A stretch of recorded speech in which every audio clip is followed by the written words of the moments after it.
before we start, you have the book, Addie LaRue book? Do I own it? Yeah. No, I read it, I borrowed it from the digital library.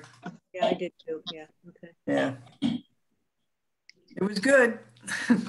My daughter wants to read it, and the used copies are like 12 bucks. So Yeah. apparently it's still way up there. Have you gone to thrift books? You can get really good books for low prices from them. And As Minion told me about that. I used that once. That is a very good source. What was the name of it again? Thrift books online. Absolutely. And they tell you right off whether it's in good condition, very good condition. Yeah. So I never get anything that just says good. I only get it if it says very good. And what is most of the time it looks like maybe one person read it, if anything. Yeah. What is the name? Spell the name. THRIFT. Thrift. Okay. Yeah, it's very good. Like you're thrifty. Right. No, Minion had told me about that, and yeah, that's a great source. You told us. And okay, I gotta text my daughter. As a matter of fact, I just got, where's the rabbi? I just got his book on thrift books. Which one? Which one? Meaning of Life? Contemporary. Oh, yes. I have that too. Book. Yes. But mine is signed by a Jamaican bobsledder. Ah. Well, I'm going to carry it around with me until I see him again, so I could ask for a signature too. Well, good of course, morning. Mine won't have Jamaica ink. Yeah. Good morning, everyone. Let's go ahead and get started. Good morning. Oh, the prayer. Just as a reminder, please mute yourself if you're not speaking and be respectful of others. Now let us go ahead and say the blessing before Torah study.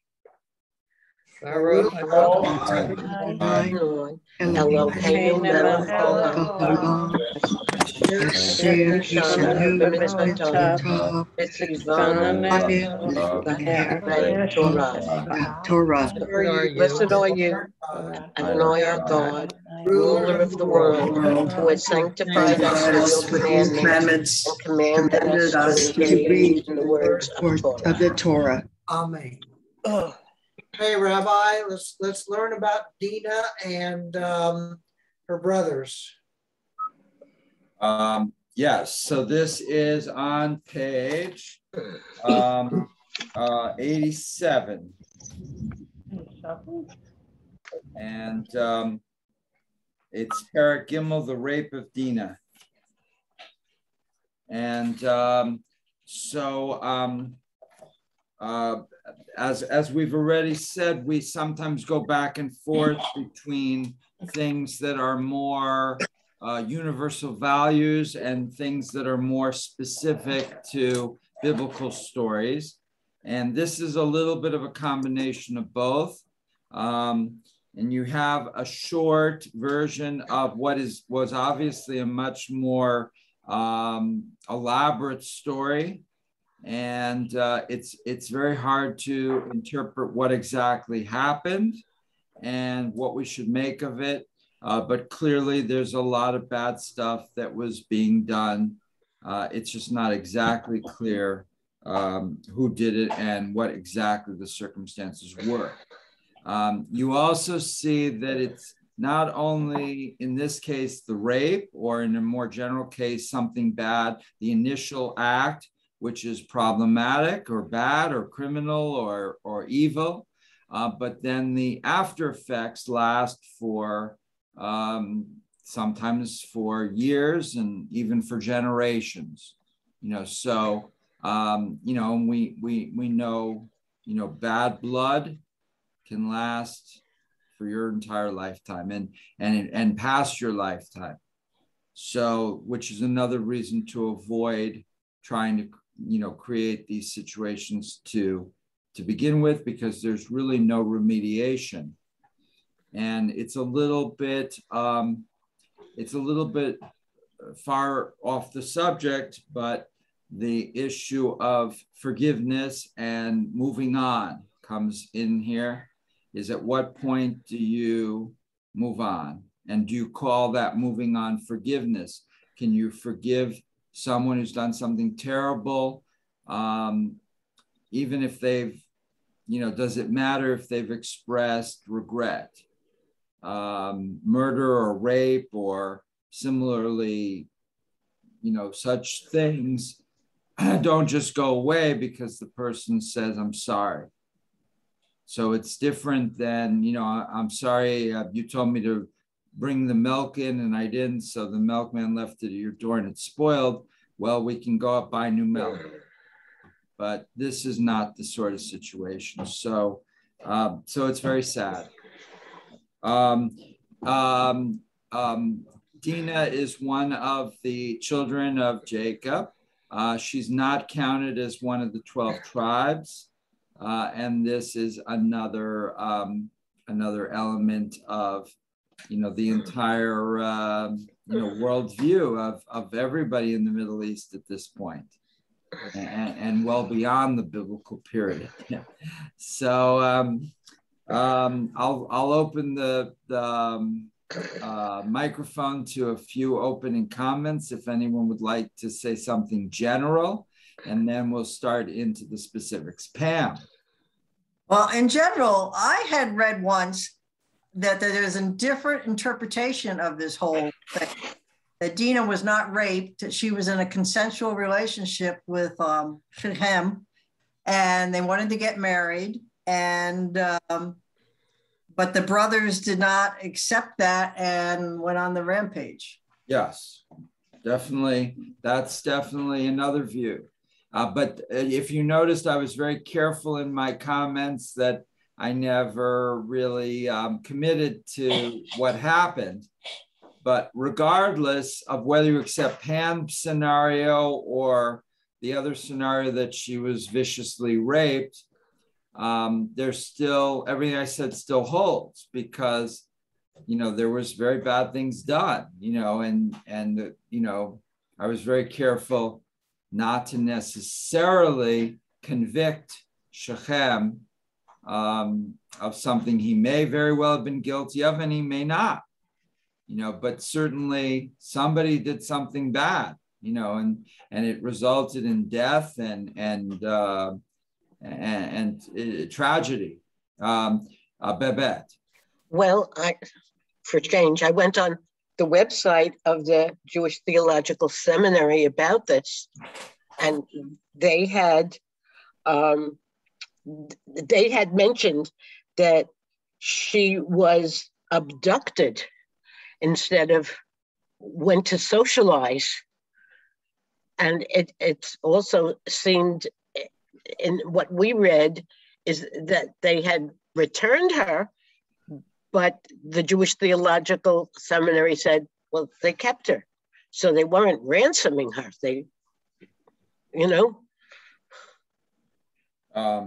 So scenario, third scenario would be that she was kind of kidnapped. Yeah. And they kept her. Yeah, so it wasn't kidnapped for ransom. It was more, we want to take your women. And women were seen as like a material asset that you could steal, like a car. And then you wouldn't return a car that you stole it to steal it. And then, what the woman wanted, and even in Pam's scenario, she certainly would have wanted to be in touch with her family, didn't matter very much or at all. Sai. What I don't understand, Rabbi, is what is the point of the whole story? All right, so.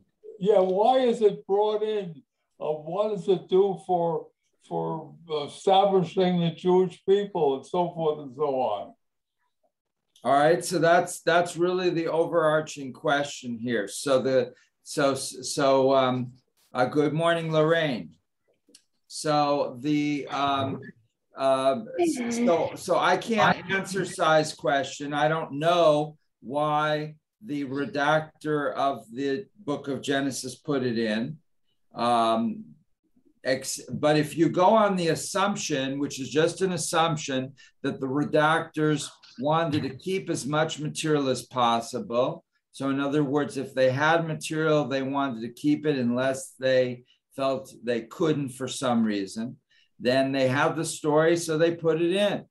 So it may not have had a purpose in terms of religion, in terms of Judaism, in terms of Jewish peoplehood. But I don't necessarily think that that's the case. I think that Shechem and others in the story represent certain neighboring tribes who the writers of the Bible wanted to disparage. They wanted to say, these neighbors are not good. Look at what they've done. So it served a certain narrative. It would be like if we had a story about the Canadians, chopping down all the forest in Arizona. And so why would we put this into our Arizonan Bible? It's because, we need an etiological story. We need to have a reason why there's no forest in Arizona. And we also, don't like the Canadians. So it would serve, I'm joking here, right? Don't go and say the rabbi doesn't like Canadians, right? And I avoided saying anything about people in Colorado because I don't want to offend Bernie, right? So, that would be catastrophic. I could get an email from Bernie said, I thought we were friends. And after today's Torah study, my God.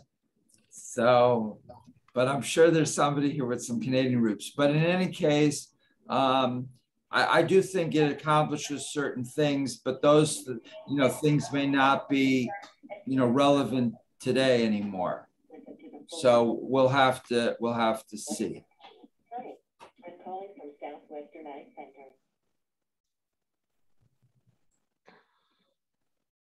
Okay.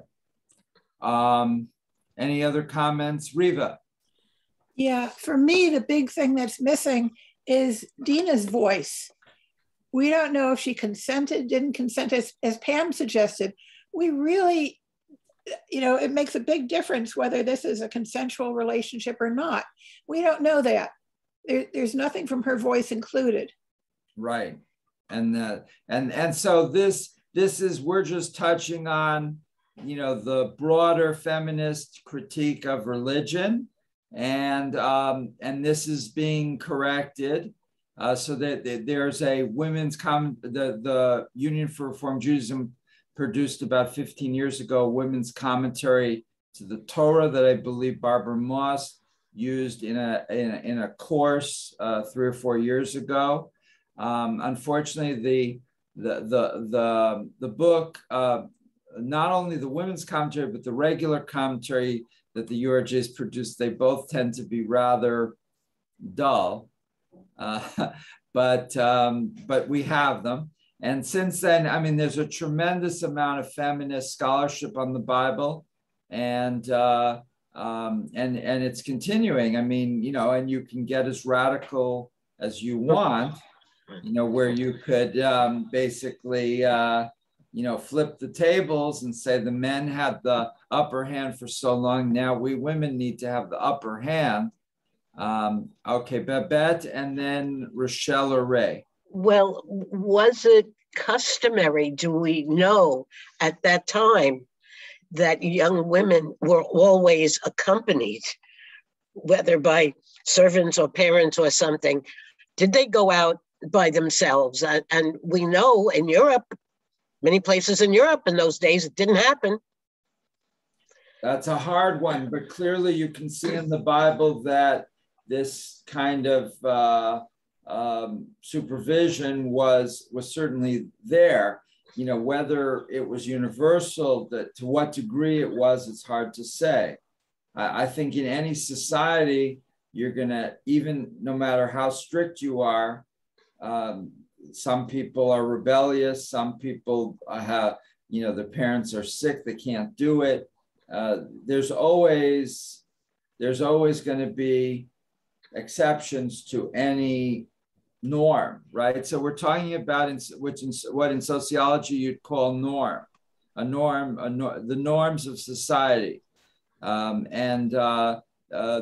always going to be what's called in sociology deviance from the norm, right? So you know, but to what degree, I don't know. I can't answer that, but I would think that in this case that there was a hope or an expectation on Dina's family that she would be supervised, and that supervision did not happen for whatever reason. Rochelle or Ray or Lorraine? Bernie and then Minya. And then we'll start. You know, I find as we read these stories that the interpreters tend to go into all kind of twisty logic to justify why one of our heroes did something bad. It's very true, and it reflects the difference between the biblical authors who really gave a completely honest or warts and all portrayal of the patriarchs and matriarchs and others, and the later rabbis who were very sensitive for reputation. So it creates an interesting, just as Bernie says, where the rabbis, you know, writing 1,000 years or more after the Bible, have to try to cover up things that are stated in the Bible. Minya and then Ray and Rochelle. I just want to go back to what was just discussed about how she was unchaperoned. I think that instead of just saying what she did or didn't do, whether she was dressed inappropriately, whether she went alone, if this is really about rape, that doesn't have anything to do. She's the victim. She's not the person who did it. Rape is a different category all by itself. To me, it's a power of men over women. And I don't think that just because she was visiting or socializing with her friends is a really good reason to say, well, there was a rape. There's more to a rape, if that's the word they're going to use, than just her inappropriate behavior. Agreed. Ray. Can't hear you.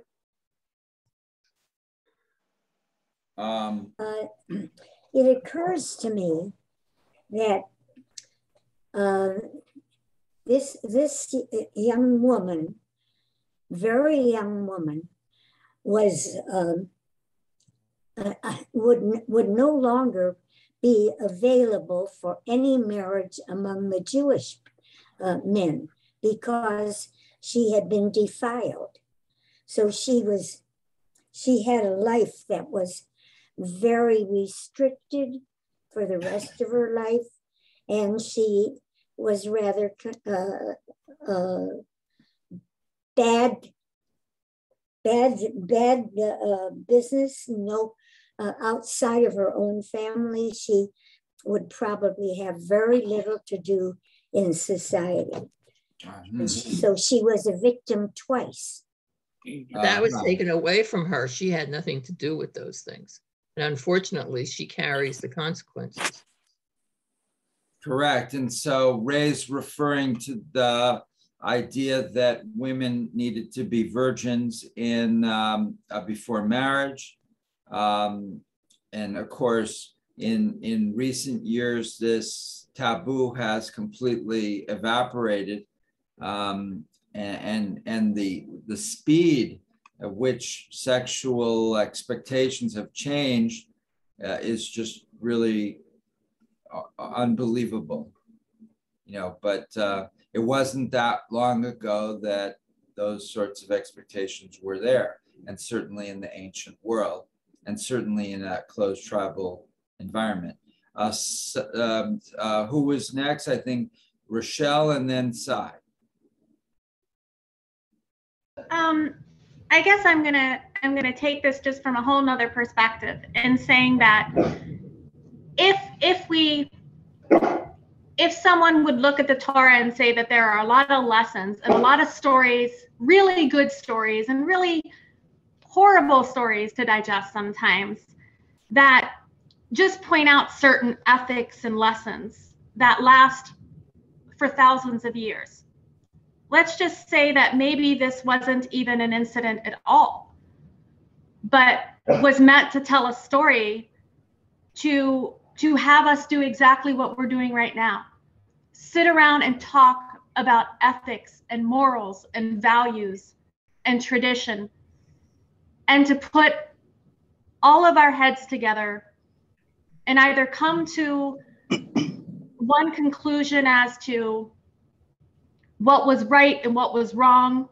Was this a male-dominated story that was made? Was this a female-dominated story? Obviously not. And have us just sit around and talk and question our own inner selves at some point. I wonder that sometimes from these stories, but I do know that if this truly did happen, and I'm assuming that it did, that I am kind of with Riva on this, that it's unfortunate that there was never really a female voice. It says here, Dinah, who went socializing without a chaperone, or Shechem, who forced himself upon her. It almost is sad for a woman to read a story like this.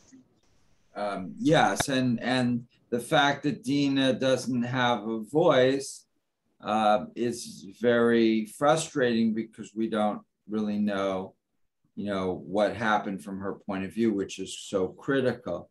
But we know how her brothers reacted, and that's we don't really know the basis, and we're not really sure if they care, if there was consent or not. They just feel that their honor's been impugned.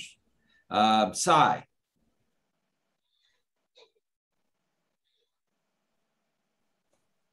Sai, you have to unmute. You have to unmute. There you go. Oh, I'm sorry. I clicked it too many times. That was my fault. Try again.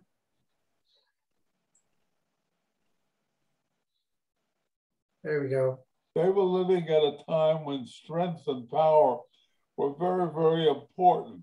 And it seems to me that the story is told only as a reason for one group of people to attack another group of people, and to maintain their ability to be strong in an environment that demanded that kind of living. The story doesn't get involved in the feelings and depths of feeling of the personalities. It's more about who killed who and what did they do after they killed them. Okay, so good morning, everyone, and thank you for your opening comments. We're on page 87 at the beginning of Perek Gimel, the rape of Dinah. We're going to be starting with a comment from Rabbi Joseph Hertz. Rabbi Hertz was the chief rabbi of the British Empire when there was a British Empire. He's the editor of the very first one-volume Torah commentary, Jewish Torah commentary, which was used pretty much in all synagogues until, I don't know, the 1960s or even later. And so let's start with him. Who'd like to read page 87? Minya? In his commentary on the Torah, British rabbi and scholar Joseph Hertz called the story of Dinah a tale of dishonor, a wild revenge, and indiscriminate slaughter. It is also a story that raises important ethical questions. Dinah, who was the daughter of Leah and Jacob, goes out to socialize with other young women and is raped by Shechem, the son of Hamor, who is the chief of the country.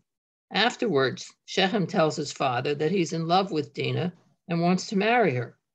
He asks his father to arrange the marriage with Jacob. Jacob hears that Dinah had been raped, but he remains silent until his sons return home from the fields. When they hear what has happened, they are furious.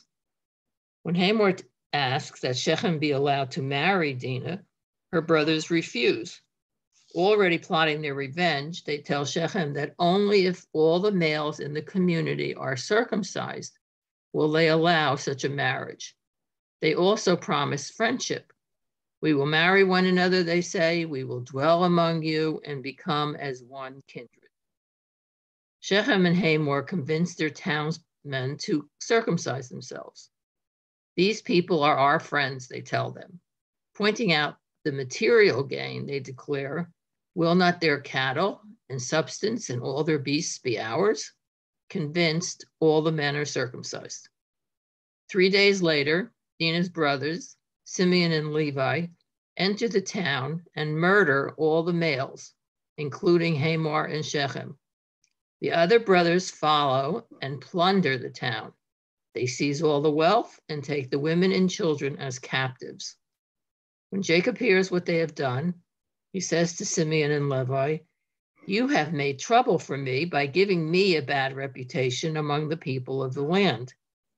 I am few in number, and if attacked, my house will be destroyed."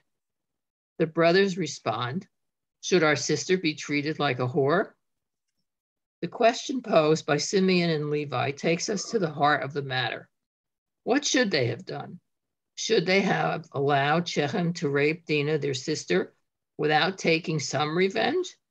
Given the fact that they were fewer and weaker than Hamor's powerful fighting men, were Simeon and Levi justified in tricking them into circumcising themselves so that Dinah's brothers could take advantage of their weakness, easily killing them and plundering their town? Finally, who is really responsible for this incident? Dinah, who went out socializing without a chaperone, or Shechem, who forced himself upon her?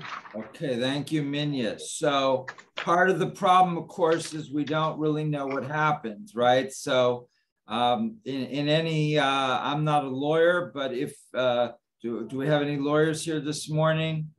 Anyone working in legal things?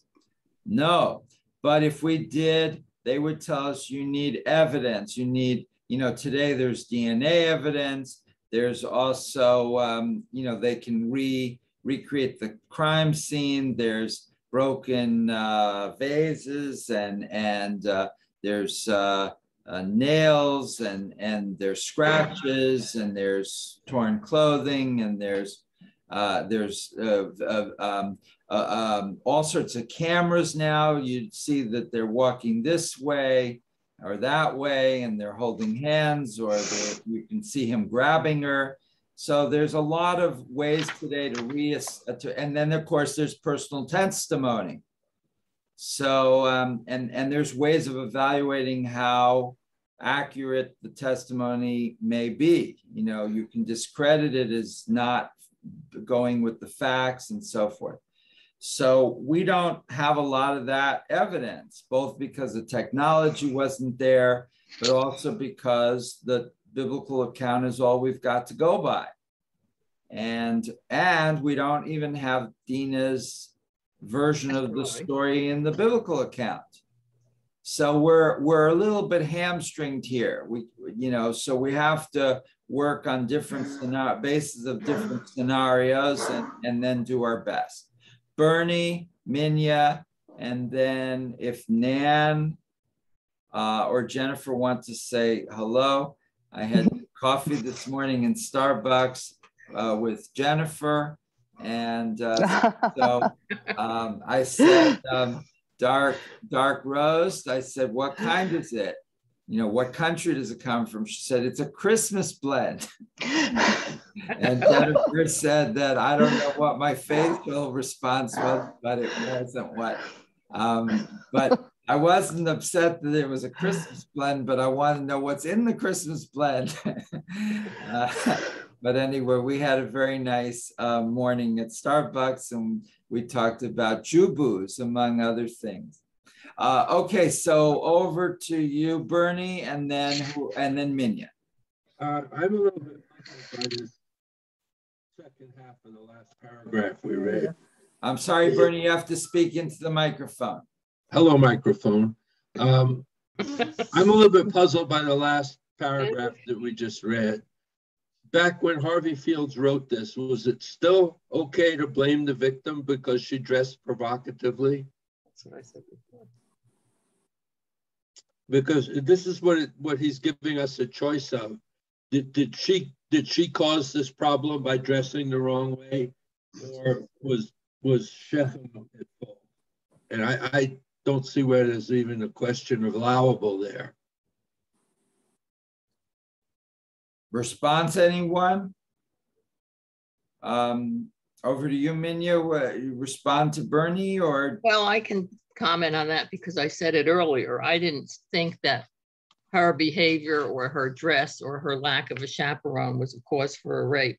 So I do think that it's not exactly clear, but he asks that. Was she responsible because she was socializing without a chaperone? Again, she was the victim. If he was going to rape her, he was going to do it whether she was wearing a chastity belt. I don't know. But he was going to do it because he wanted to do that. But my question had nothing to do with this. So if anybody else wants to comment, I'll wait and ask my question afterwards. All right. Any other comments on Bernie's opening comment? Pam. I just want to say, Bernie, you get points from all the women here for.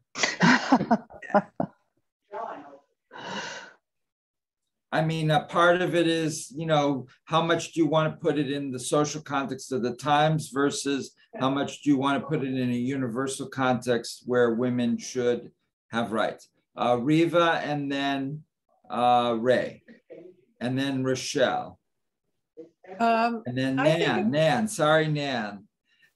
I was thinking about to what extent this story has been carried to this day in terms of the ultra-Orthodox community, where women must dress extremely modestly, have very limited contact with other men that they're not married to, and men don't even make eye contact with women. And I think the underlying belief is that that men can't control their urges and women have to do everything they can to make themselves inaccessible. Well, and there's certainly the halacha of yichud. So a man can't be in, let's say, an apartment, you know, with a woman by themselves, unless they're married. So if you're a housewife and the washing machine repairman wants to come over, he can't come in the house with you there. You have to have your husband there or a son or something like that. Can't you leave the door open? If you're not home? If the other person, you know, if you're alone and you're a woman. Oh, if you leave the door wide open, yeah, right. That might help. Yeah, you can't be behind closed doors. So that might help. I don't know the exact halacha, but you know, you have to make it as public, very public. You can't be, you know, in a private situation, whatever that means. Back to you, Riva. Yeah, it's also true for some Muslim groups to this day also, where the women must dress extremely modestly and are chaperoned. Okay, next, there were 3 or 4 people in row. I think Ray was next. Ray, Rochelle, Nan. I'm not sure. Well, it seems to me that our hero turned around and offered to marry this a young woman, but he was not Jewish. Did this come into it? Well, that's very interesting. Apparently not. Yes and no. I mean, the whole circumcision thing is a conversion, right? So the whole tribe is converting. The only problem with that is then they go and slaughter everybody. So that's not an effective, you know, that would not. Quite a sacrifice for a large group of men to circumcise themselves. What I shudder over it.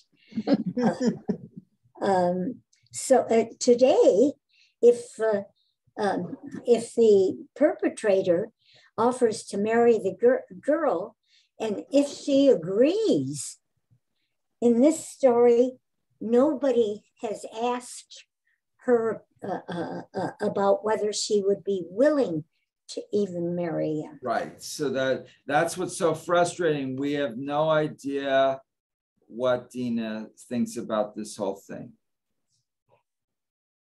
And we have no idea the actual circumstances. It doesn't seem to matter. It was done without her male relatives' permission, and therefore her male relatives are angry for their own sake, not for her sake. So Rochelle and then Nan. Nan has had her, not only her real hand up, but she's got the little yellow hand up. Should I allow Nan to go? Yes. Oh, okay. I'll allow Nan to speak. I'm sorry. No, you go first, Rochelle. Are you sure? I just wanted to point out there's little box here on page 88 where it states who was to blame. A woman should not show herself in the street wearing conspicuous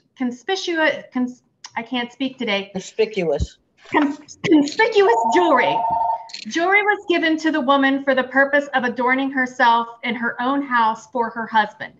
It would be wrong to set a stumbling block even before a righteous man, and certainly before people who are on the lookout for an opportunity to sin.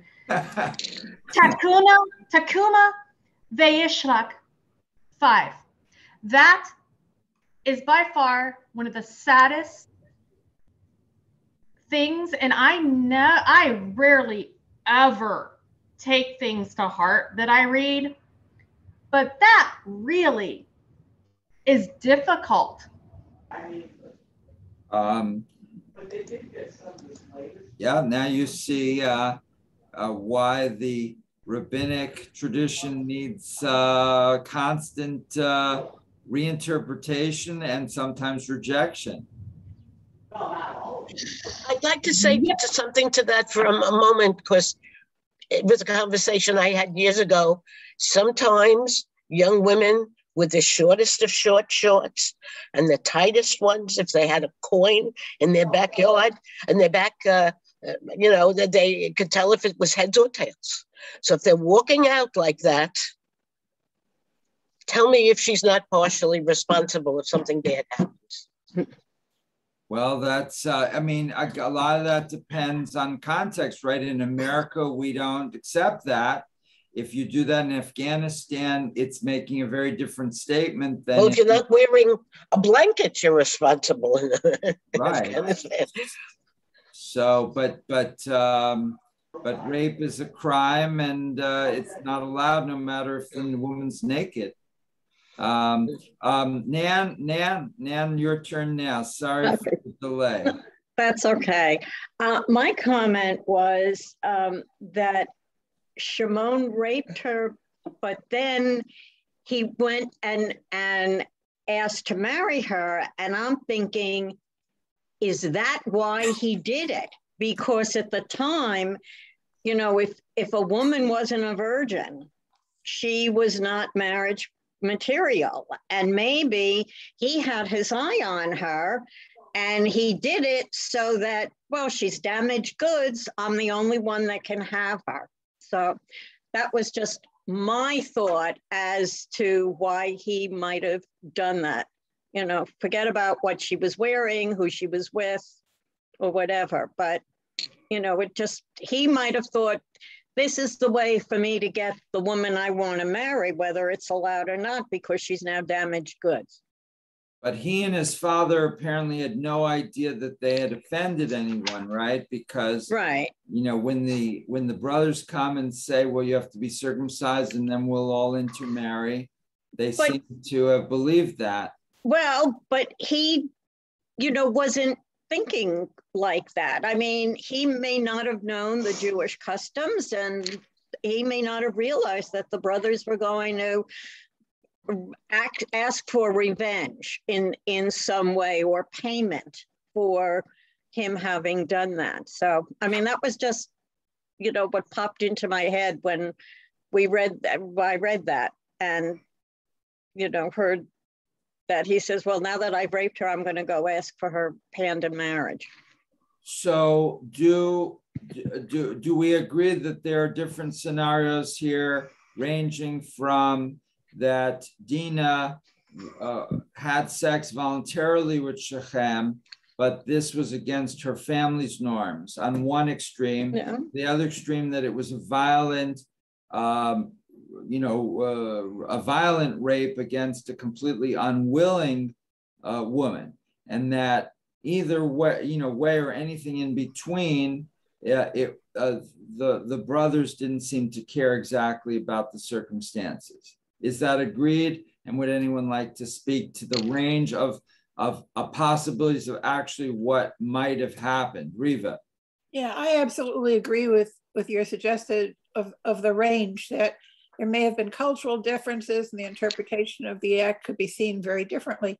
But also I was extremely troubled by the dishonesty of the brothers, who very intentionally misled the other people. And I have a lot of problem with people not keeping their agreements. I mean, I think that was a very dishonest behavior. Well, but if you're planning to kill the people, it doesn't really matter. You're not worried that later they're going to say you lied to us, because they're all going to be dead. So this is but you're right. I mean, this is very extreme. I mean, how would anyone ever trust these people again? They go and they say, oh, you're our friends. We're going to not only allow this marriage, we're going to allow all sorts of other marriages, and then kill them all. I mean, it seems, the fact that the other group was bigger is no excuse. I don't know. Rochelle. So on a different end of that, you would hope that at some point, these brothers had every intention of ending, the other family's life, and they just used their sister. And what happened to her as an excuse, or perhaps even a darker version of that. They allowed her to go out on her own, knowing what would happen to her. And then use it as an excuse to kill these people. Yep. Yeah. That's not good. Yeah. That's not good. That's not good. So the brothers don't come off well, no matter what happened. Even if it was a violent, not completely unconsensual rape of the most extreme type, lying and then killing the whole tribe. This is something that was done by one person, not the whole tribe. You can't go out and kill the whole bunch of them. That doesn't seem reasonable. Pam. It implies that this all caught Jacob by surprise, what his sons were doing. Yeah. Which is interesting to me, that they think something like this, they would touch base with their father before they started this debacle. Yes, but the question is how much control he had over his sons, the Torah text, and we're reading the summary from Harvey Fields, which may or may not be accurate. If we wanted to, we could start these Torah studies by reading the actual text. But Harvey's is so convenient. But in his version, and probably in the original as well, it suggests that he didn't have control. That he says, "What have you done?" Ray, your turn. Another interesting little tidbit. Jacob knew about the rape before the brothers did, and he refrained from saying anything at all.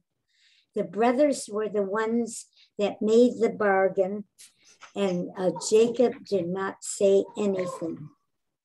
Right. So what does that tell you, Ray? I think he should have said something. Well, why didn't he say something? It specifically says he kept his mouth shut until his sons came home. Why? Apparently, at that point in history, there would not have been a big noise about the fact that a Jewish girl was raped by a non-Jewish man. And I go back to the story of Ruth.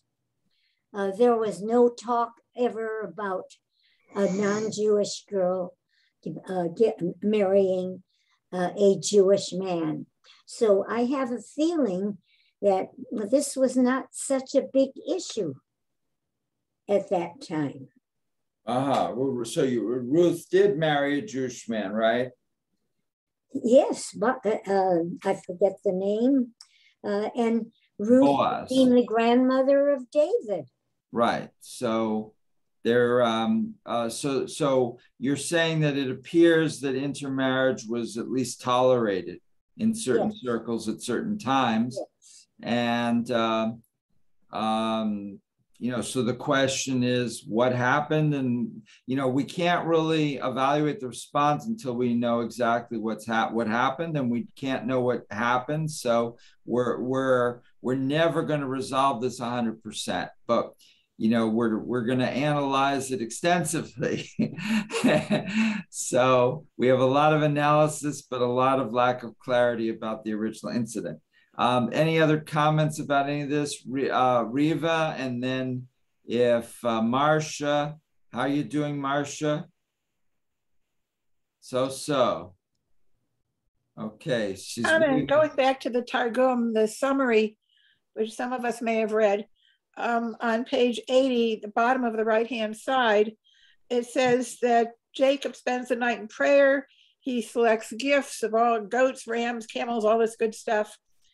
And he's bringing gifts in the hope that the gifts will placate Esau and that they'll have a peaceful relationship. He's also fearful because he feels that Esau's people are greatly outnumber his group. So Jacob is in the midst of multiple problems. And he's with this, when this whole thing with Shechem and Hamor breaks out, he's basically in the middle or have just finished up, practically worrying about being annihilated by Esav and his 400 soldiers, which was a lot. So that threat may have just diminished. And then immediately following, you have this. So Riva, what does that mean? I mean, what is the likely implications of that in terms of the situation? Well, we know a little bit about Jacob's position. That one, he's considering making peace with his brother, and that he doesn't want any violence, and but he's also worried about the safety of his community. So we know those two things. We don't know a whole lot more than that. And his sons act without checking in with him and change the entire scenario. So you agree that the sons did this without any sort of consultation with their father? Yeah. Although it's hard to imagine getting together all those animals and putting together all those gifts without his sons knowing about it.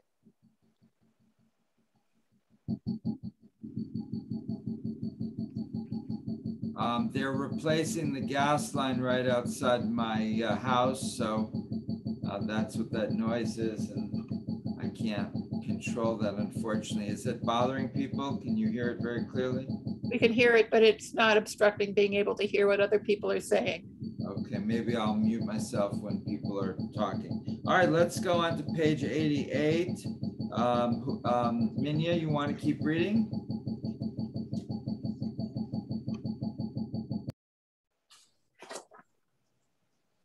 Underneath the box, start with rape is an act of violence. Rape is an act of violence whose cause has been debated over the centuries.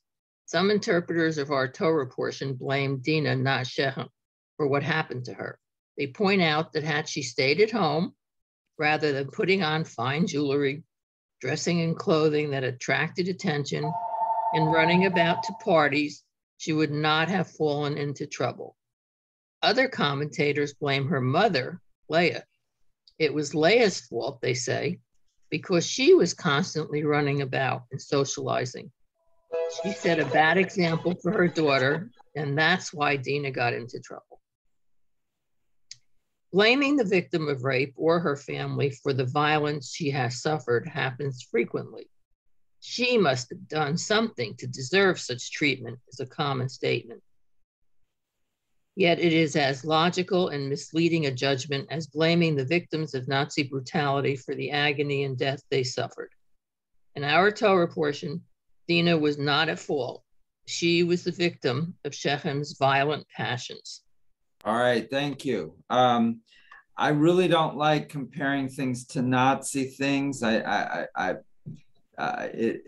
really strikes me as inappropriate here and in most other contexts, but he does it.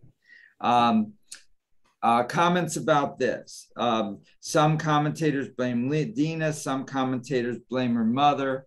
Responses. Marcia.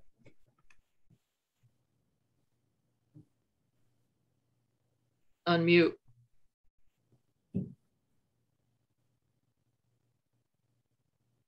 Marcia, we can't hear you.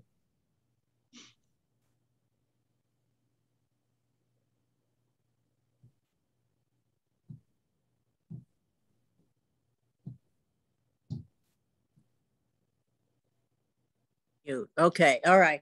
The iPad wasn't letting me. Okay.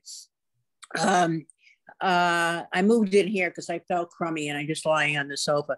I mean, this is like a Romeo and Juliet romance when it comes down to it, you know, and blaming her or, you know, for going out or blaming her mother as a bad example is really foolish. I mean, I don't even understand how they can do that.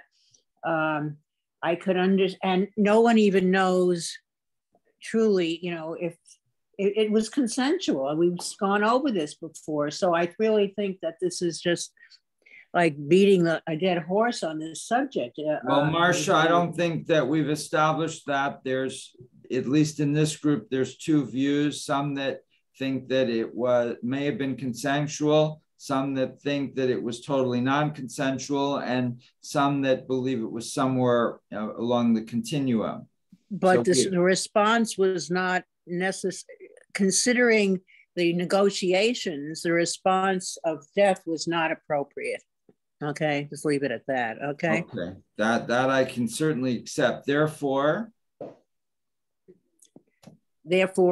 Jacob's sons were very much at fault in that situation. Okay, that I think everybody acknowledges that Jacob's sons behaved in a very bad way. Riva made that point earlier. But what about Dina and Leah? Do you find the suggestion that they are being blamed as highly offensive? Do you think that there's something maybe true in it, or do you think that this is blaming the victims? And you know, Fields goes as far as to compare blaming either of them as blaming Jews murdered by the Nazis. I don't see that at all. And I think it's just like gossipy women talking about, oh, she deserved it. Look at what she did. It just sounds just like neighborhood gossip. Okay. Okay, Dee and then Minya and then Rochelle. I don't see any connection with the Nazis. Rape is rape. And the way I read it, I think that she was clearly taken advantage of. And I don't hold her or her mother at all responsible for what happened to her. If he wanted to do it during that period of time, women were low, and to men, it was probably nothing, the whole incident, to most of the men in the community. So I see it as the blame of him raping her. I don't see any kind of correlation with the Nazis. That's just my opinion.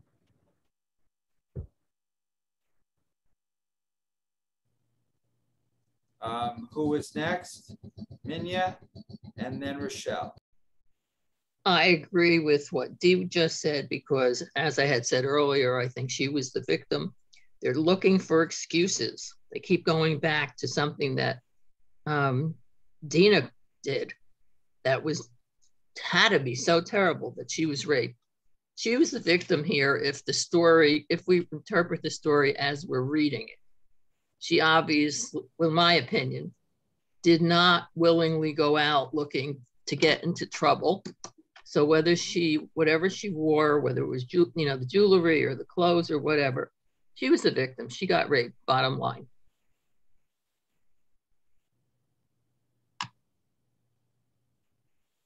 Rochelle and then B, and then, okay, Rochelle and then B. I think from a standpoint, yes, when people are raised, we covet what we see. We learn our social behaviors first and foremost by that in which we see in our home, our parents, our family. But again, it's still going back to saying it's a woman's fault. With that being said, I don't believe that there could be, I don't know, maybe I'm not saying it right. I mean, my mother was a biker. I'm not a biker. I didn't, I don't think it's fair to say that because the mother was this way and that way, that a child is going to end up being the same way. Does it happen? Yes. In a situation like this, I believe that families were surrounded by other good people that showed very well behaviors, because neither of them have had problems until this particular story.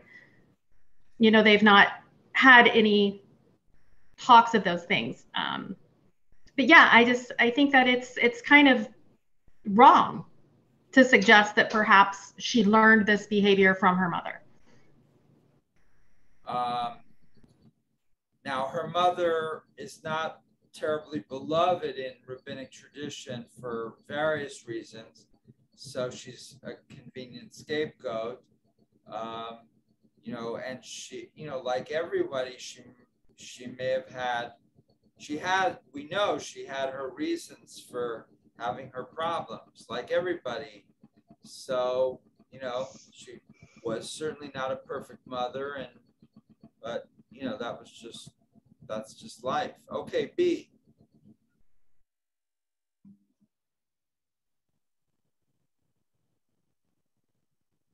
B, you have to unmute. There you go. I think what we need to hone in on is the differences in how we see rape thousands of years ago and today. At that time, men were allowed to do what they wanted to do, and women were to blame. Now that is not the case. And the commentary somewhere, the students are blaming her mother, blaming other people, is not right. Rape is rape, and it's a crime. And that's how I see it.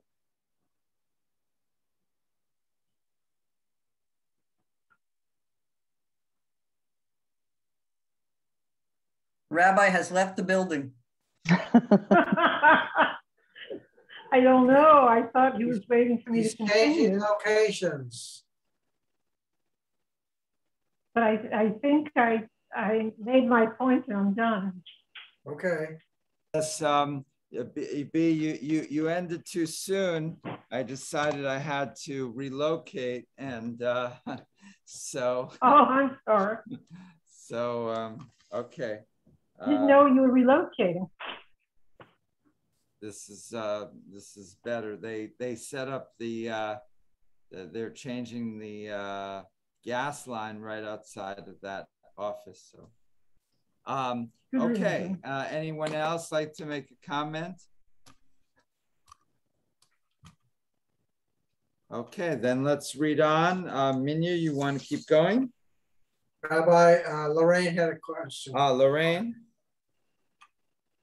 Lorraine. Yeah, mute Lorraine.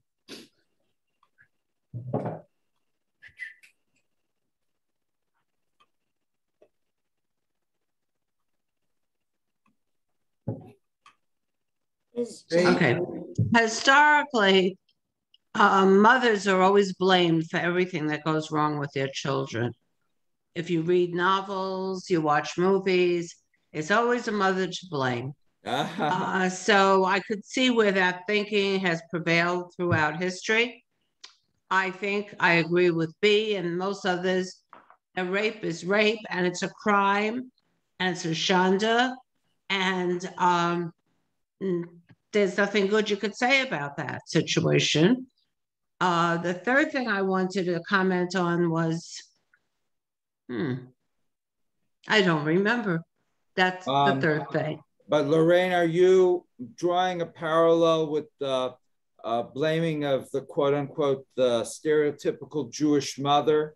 Like Philip Roth is accused of in his writings, blaming all of the problems of, blaming all of his problems, and by implication, the whole generation of American Jewish men who grew up in, in the 50s or around then, on their mothers and Jewish mother behavior. Are you connecting that to the sort of the accusations against Leah? Well, first of all, Leah is my Hebrew name, so I didn't like that.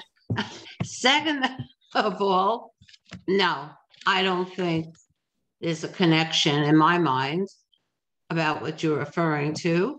I just think because mothers traditionally were the one at home raising the children, they were not the ones out being the breadwinners. Even if the father was a rabbinic student, he was not present in the upbringing of the child. So I think they found an easy target, mom. I'm going to blame mom because she's doing everything. We all been.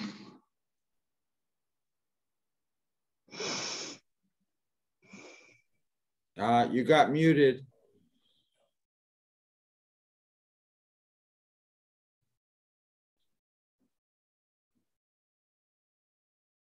Lorraine, you're muted again. Okay, is it okay now? Yep. Okay, I was saying, haven't we all, especially women, I'm going to take the part of a woman, sat in a mall waiting for someone, and along comes a young girl of maybe 14 or 15 in an extremely provocative outfit, super tight shorts, low cut top. And haven't you in your heart of hearts, let's be honest, said, boy, she's really looking for it. Why is she parading around like that? And I know I have, and my friends have, but I see a lot of heads shaking no. Oh, just a thought. Response, Babette? Yeah, well, we could say, where was her mother?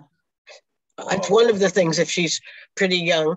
I mean, although I had a son, would any of us have allowed our daughters out in such a disgraceful outfit? So, well, yes. Is how much control you have over a teenager today, right? Right. It's just well, you're buying her the clothes. Not necessarily. Right. That's right. Right. And maybe some women and girls too get the idea that they want that kind of attention, not really understanding how unsavory the whole thing is. Bonnie and Dee and Rochelle, in that order. A woman, a young girl, any female, they don't have to be dressed in a way that would raise eyebrows amongst other people in order to be raped or have a rumor spread around about them. The thing that has changed is fashion. And especially with young designers. Young designers, they are not looking at making clothes that are not even attractive. The famous designers that we used to see in films, that designed the gowns and the dresses and everything for female movie stars. they were lovely. They were very attractive. They were colorful. And then as time went on, you know, we have new designers and they want a lot of shock value in some of their clothing. They want to expose the female body more than their previous designers have done. And I think that a lot of young girls, and it's not just young girls, it's women, period, that go to the store, and some people may say, oh, look at the way she's dressed. But it's fashion. And I think that a lot of females, they want to fit in. They want to look fashionable. They want to look as if they belong in what society is pushing these days. And I hope I'm explaining that right. But I'm real touchy about the subject of rape. And I think I haven't said much, but what's bothering me is there's no proof that Dina was raped. There is no proof that she wasn't. But what stood out to me was Shema coming to Jacob and saying, I'm in love with Dina and I want to marry her. And that stood out to me as far as, would a man who brutally, violently, as it's been described, raped this young woman, turn around and say, I'm in love with her. I want her to be my wife.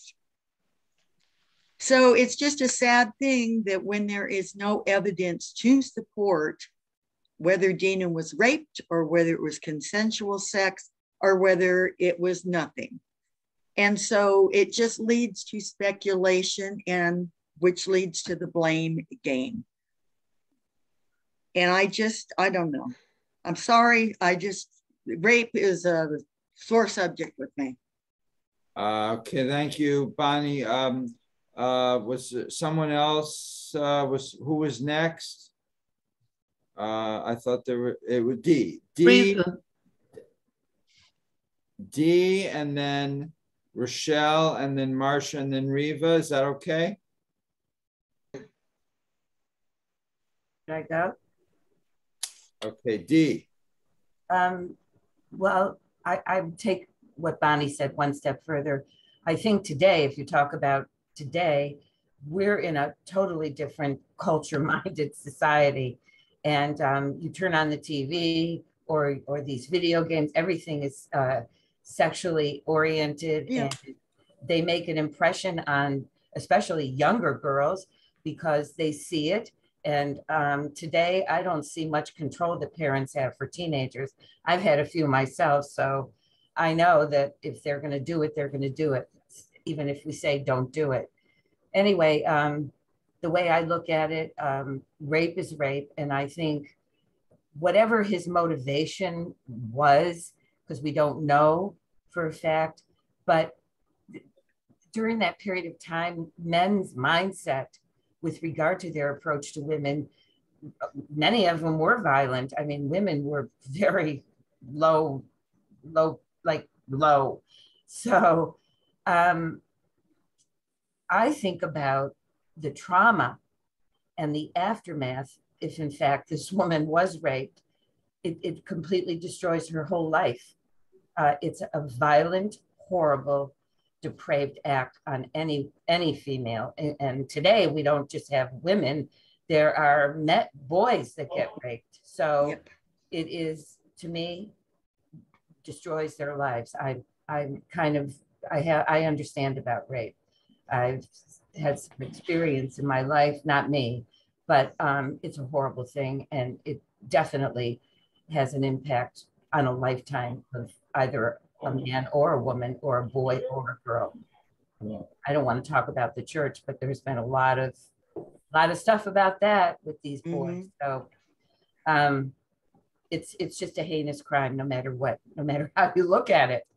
And that's how I look at it. Rochelle, Marcia, Riva.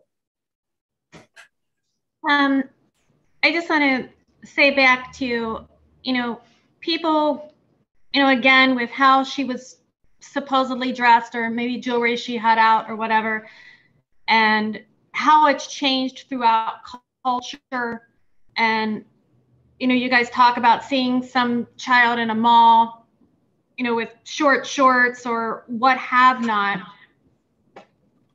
I think that, I just think that that's kind of, how do you want to say, I don't know, maybe I have an opinion. I'll just, I think I'm speaking right now of an opinion as opposed to making any type of a productive comment.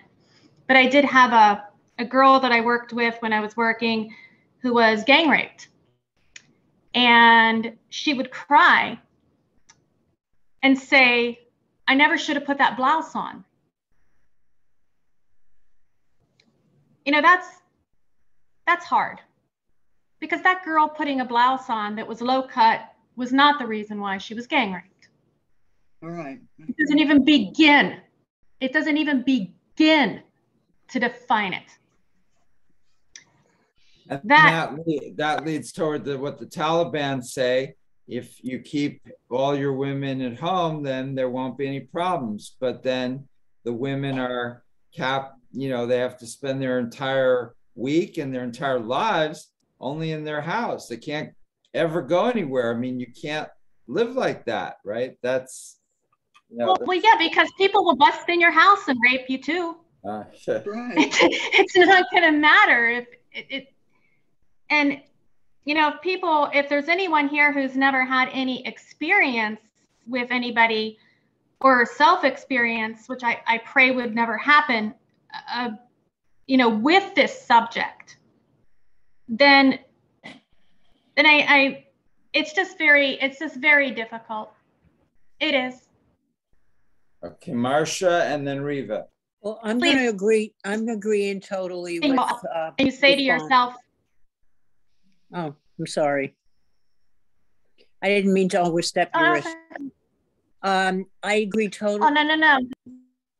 I agree totally with Bonnie. I mean, when we were growing up, the swimsuits were, you know, the one-piece suits, and then went to two-piece. And we go back a few years to the coverings that they wore to go swimming, the covering from neck to ankle, and styles do change, and you're not going to stop kids from wanting to do dress in the latest fashion. We were that way when we were kids. And I remember when they had the what did they call those skirts that were really so short?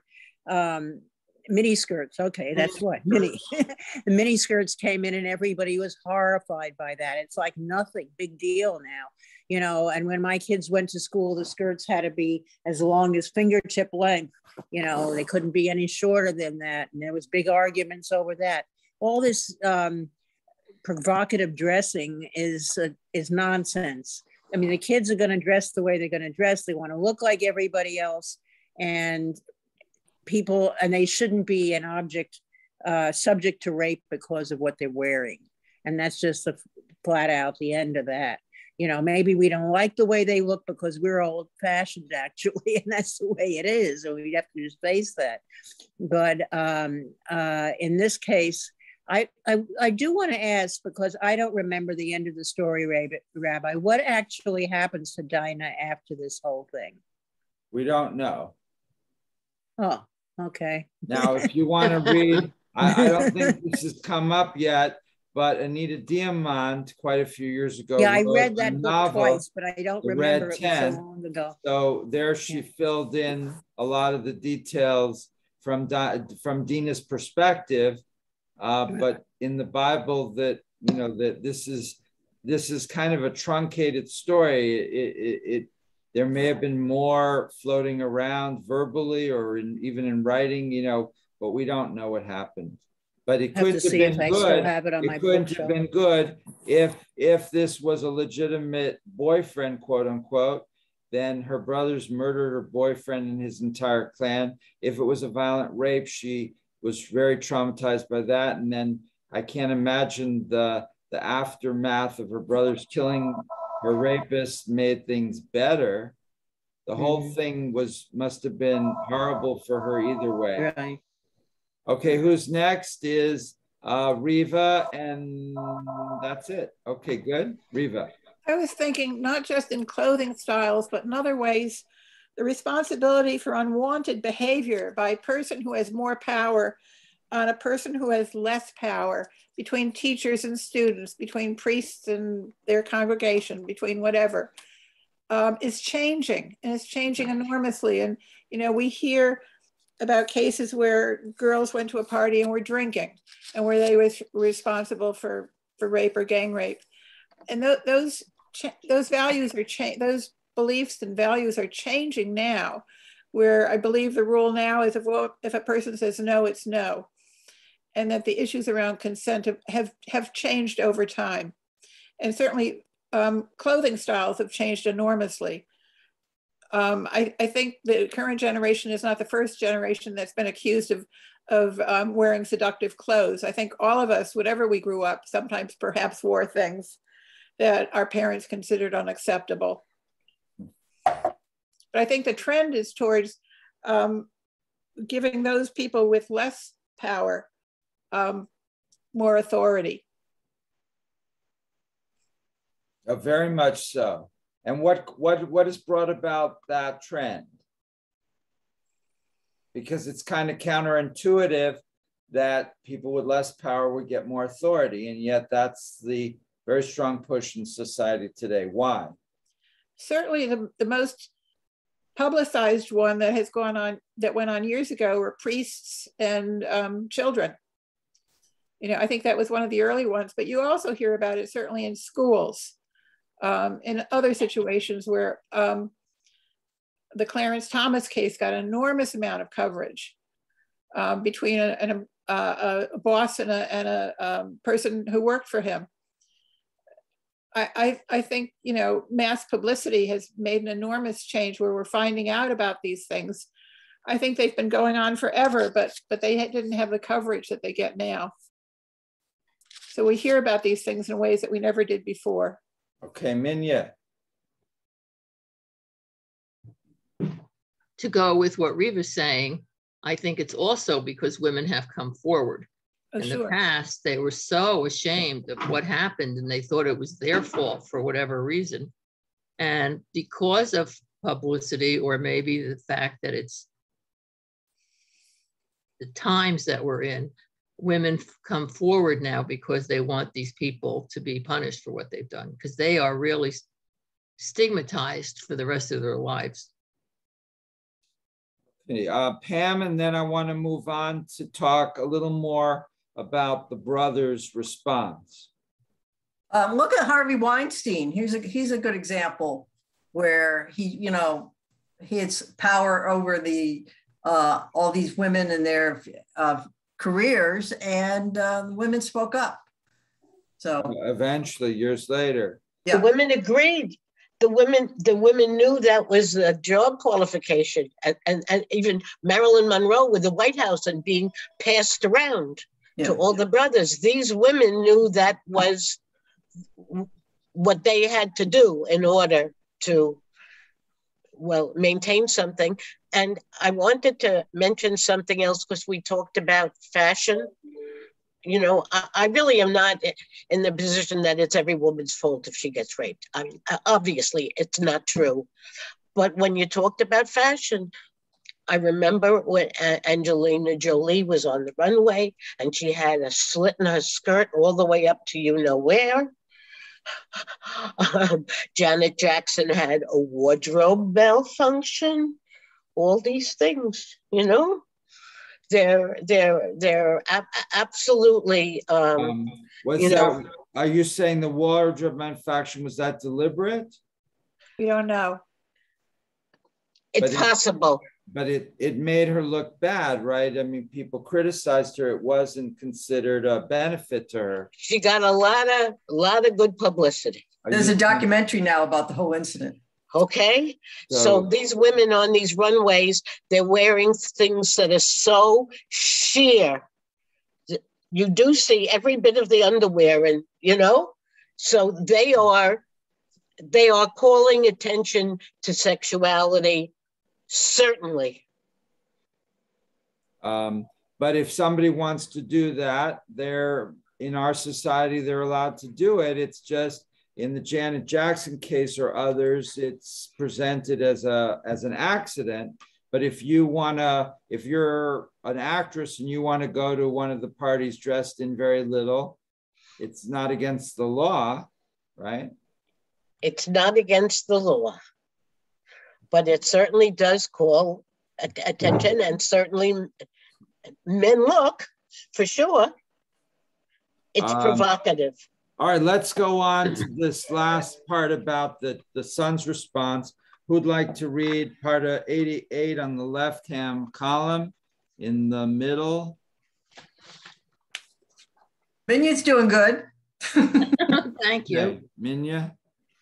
The question faced by Jacob and his sons was how to deal with such violence. Were they to sit by idly and do nothing? Were they to take revenge, answer the violence of Shechem's act with a massacre of his community? Some interpreters argue that Simeon and Levi were justified at their revenge. Their sister had been treated as public property. Shechem used her with no regard for her feelings, her rights, or her dignity. He forced himself upon her, and she would live with the terrible memories throughout her life. Rabbi Behaye comments that the people of Shechem were among the world's greatest thieves and liars. No one could trust them. Although they promised to live at peace with Jacob and his sons, actually, as soon as they healed from their circumcisions, they planned to kill all of them.